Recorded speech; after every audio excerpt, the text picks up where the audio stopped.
เสียวพี่พญานาคพี่นี่แหละเบอร์พญานาค3 หัวแล้วนี่ละน้องฮากพญานาค3 หัวเลยเบอร์นี่มองเฮามาขอพรถึกเชิญกันนี่เลยเบอร์นี่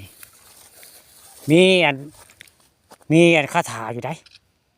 ไปอ่านบนรถนี่ข้างในนี่มื้อนี้พาเสี่ยวมาเที่ยวหนองฮากพญานาค3 หัวได้พี่น้องมื้อนี้ตอนเช้าแต่สายเติบไปได้นี่สิมีรูปปั้นพระแล้วก็พญานาค3 หัวได้นี่แล้วก็มาอ่านคาถานี่แหละนี่มาอ่านคาถานี่แล้วก็ขอพรว่าไงนี่ผู้ข้าอ่านคาถาตัวนี้บ่เหมือนนั่นนี่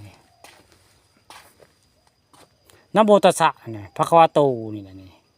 อะระหะโตสัมมาสัมพุทธัสสะนี่นะนี่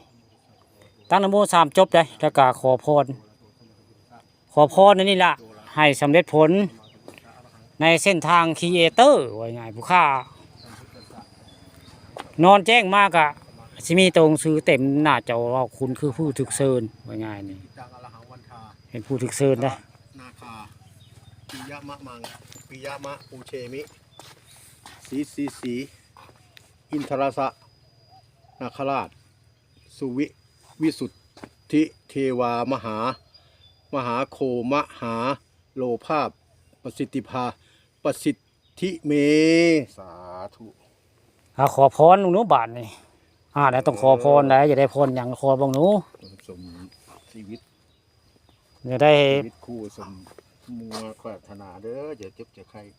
ให้อยู่ดีไม่แห้งบ่เซี่ยวอยู่ดีไม่แห้งหายสุขเอาโชคขอลาภให้ละหายทุกข์หายโศกหายโรคหายภัยเด้อให้อยู่ดีไม่แห้งเนาะเฮามาขอพรแล้วให้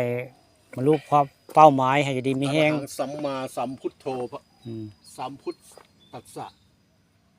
อิติปิโสปะคะวากายาวาจานี่ได้นี่จิตตังอรหังมาหนังสือนี่ล่ะแล้วก็อินทระนาคาขอพรปียังนะมะปูเชมิพญานาคแล้วก็บริเวณนี่ล่ะแล้วก็จะมียะนาผู้ใดนาคราชมีอันท้าวเวสสุวรรณเขาได้เทวาท้าวเวสสุวรรณก็มีได้มหานาโคมหาลาโภประสิทธิเมครั้งแรกประมาณนี่เสี่ยวครั้งแรกนี่แหละคือน้องฮักพญานาค3 หัวพี่น้องนี่ภายเป็นครีเอเตอร์ก็มาขอเด้อมาขอพรน้ำเพิ่นเด้อผู้ข้าปลาน้ำคำผสมมาขอพรเบอร์ผ่านเป็นผู้ถึกเชิญกันนั่นนี่ละนี่ผู้เสี่ยวพญางานเต็กจะได้ผู้พุทธรัตนะ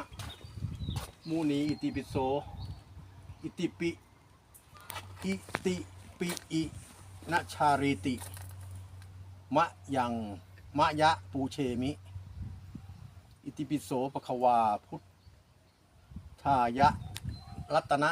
มุนีอิติปิอินะสาริติปิยังมะปูเชมิอิติปิโสปะคะวาพุทธ